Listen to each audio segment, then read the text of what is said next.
నా ఛానల్ని సబ్స్క్రైబ్ చేసుకోండి, అలాగే పక్కన వచ్చే బెల్ బటన్ కూడా ప్రెస్ చేయండి. ఇలా చేయడం ద్వారా నేను అప్లోడ్ చేసే ప్రతి వీడియో మీరు ఆన్లైన్లోకి వచ్చిన వెంటనే చూడగలుగుతారు. ఫ్రెండ్స్, టీఎస్ జీడిఎస్ రిజల్ట్స్ అనేవి వెయిట్ చేస్తున్నాం కదా, చాలామంది రాలేదని చెప్పారు. అయితే టీఎస్ జీడిఎస్ రిజల్ట్స్ అనేవి 1 డే బ్యాక్ వచ్చినాయి, కాకపోతే వెబ్సైట్లో అయితే పెట్టలేదు.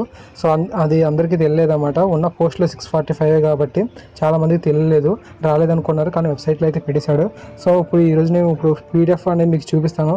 ఎవరికి ఎంత స్కోర్ వచ్చాయి, ఏ రీతిలో వచ్చాయి, ఏ స్కోర్లో వచ్చాయి.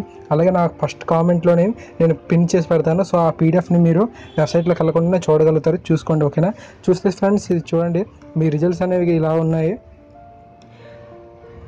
చూడండి, ఇక్కడ మీరు ఫస్ట్ ఆదిలాబాద్ స్టేట్ గురించి ఇచ్చాడు, అలాగే అక్కడ కేటగిరీస్ ఇచ్చాడు, అలాగే రిఫరెన్స్ ఐడి ఇచ్చాడు. మోడమ్ మనకి ఫస్ట్ వచ్చింది, అంటే ఆ ప్లేస్లో వచ్చింది ఫస్ట్ స్టార్టింగ్ 95.4.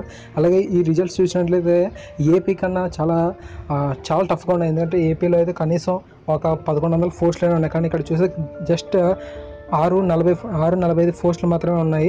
చాలా గట్టి పోటీ అనేది ఇవ్వడం జరిగింది. చూస్తే 97% వరకు రావడం జరిగింది. 97.4ని నేను హైయెస్ట్గా చూశాను. అలాగే లీస్ట్ అయితే 93ని చూశాను. మీరు కూడా చూసుకోవచ్చు. నేను కింద కామెంట్లో ఫస్ట్ పిన్ చేసి పెడతాను. సో మీరు అది చూసుకుంటే మీ యొక్క రిజల్ట్స్ ఉన్నాయా లేదా అని సెర్చ్ బాక్స్లో మీరు కొట్టి తెలుసుకోవచ్చు. Thank you friends.